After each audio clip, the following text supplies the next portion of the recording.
চট্টগ্রাম দিতে আসে রুট করে, আপনারা সেই আন্দোলনও উত্তর 24 পরগনার নৈহাটির দিকে একটু এগিয়ে যান। দেখতে পাবেন গৌরূপী চৌমাথার থেকে রামকৃষ্ণ সিনেমালের ওইখান থেকে শুরু করে আপনার পুরো ওই এলাকাটা পুরো বিহারিদের গায়ে। আপনাকে কোনো কথাই বলতে দেবে না ওরা, এমন ওদের মানে আপনি আমার সঙ্গে কন্ট্যাক্ট করে আমার সঙ্গে যোগাযোগ করুন। আমার নাম জয়া পাল। হ্যাঁ, আমরা চিরকাল ওখানকার বাসিন্দা। ওদেরই রাত চলে। প্রতিটি বাঙালির এটা শোনা উচিত।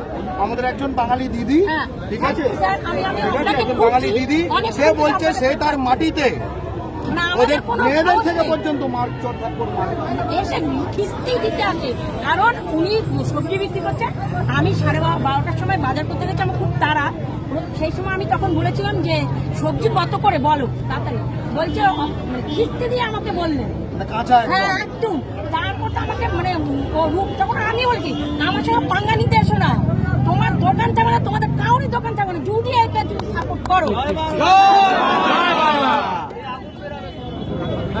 আমি চাই পুরো এলাকা বিহারিরা যেভাবে রাজ করছে রাজত্ব ভাবে এইখানে চলবে না। তার সঙ্গে বিহারি পুলিশও তার সঙ্গে যোগ আছে। ওরা পুরো 10 টাকা করে কিনে যান, প্রত্যেক লোকের কাছে 10 টাকা করে হাত পেতে টাকা নেয়। আমার হলো থাপার হাউসে, আমি সেইখানে ভ্যান্ডার ডিপার্টমেন্টে কাজ করি। আপনাকে ডিটেলস আপনি যোগাযোগ করতে পারলে আমার সঙ্গে যোগাযোগ করুন। আমি বলছি ওখানে পুরো 10 টাকা করে আমি করে টাকা নিয়ে ব্যাস বুঝে চলে গেল। পুরো ওদের সঙ্গে সাধারণত আছে, পুলিশের যোগাযোগ আছে। আমরা জানি এটা ওপেন সিক্রেট, এটা নিয়ে আর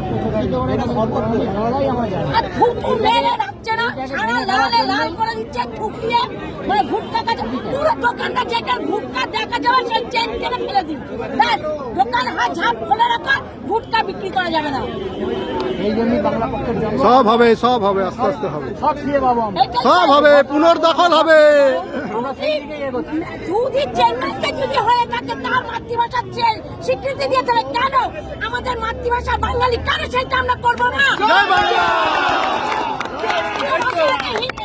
সেখানে তো তারা তো বলে না রাষ্ট্রভাষা নেই, সেটাই তো কথা। মিথ্যা কথা বলে চেন্নাইতে করে, তারা কখনোই তার ভাষায় কথা বলে, তার ভাষায় তামিলনাড়ুতে ভাষায় কথা বলে। কেন আমাদের বাংলায় করতে পারছি না কেন? সেই জোটটা খাটাতে হবে, ওইখান থেকে শুরু করতে হবে।